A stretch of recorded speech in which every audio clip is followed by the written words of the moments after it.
Good morning, Glue Troopers. Max and Max's models here. And yes, I'm still on crutches or using one of them. Foot's getting better, but still hurts. And went over to Mythical Mountain yesterday. That is what you could call a local comic book store, but it's got a lot more than just comics.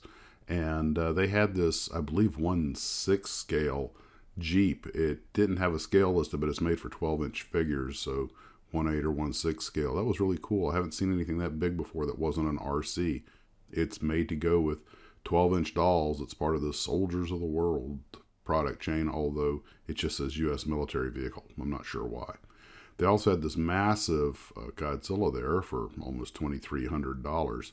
It's a giant, what do they call it, poly resin, I think, or something. So I assume it's some kind of resin, but the thing's about 18 inches tall and 2 feet long or something like that. And I think, well, it's really not that much bigger than my Polar Lights Godzilla, and for well over $2,000.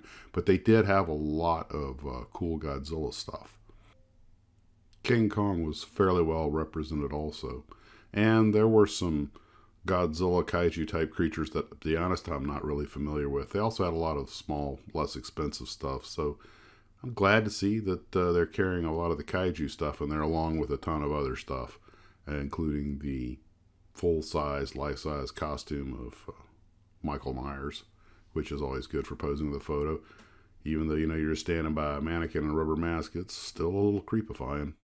I think this is supposed to be the next iteration of Shin Godzilla.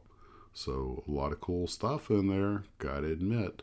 I'm sorry that they got robbed the other day. They still haven't caught who did it, so I think they got themselves a new security guard that ought to take care of things.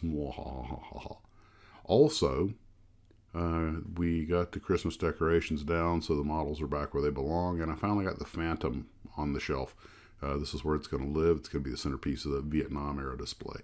And once I'm over this cold, which is currently up in my head, as you can probably tell, and completely healed on the foot, I'll go next door and we'll have the interview with the Colonel. So that's where we're at for right now. Not sure if I'll get out to any model building today. Probably work on the ITC video. Take care of yourselves. I'll talk to you later. And as always, model on.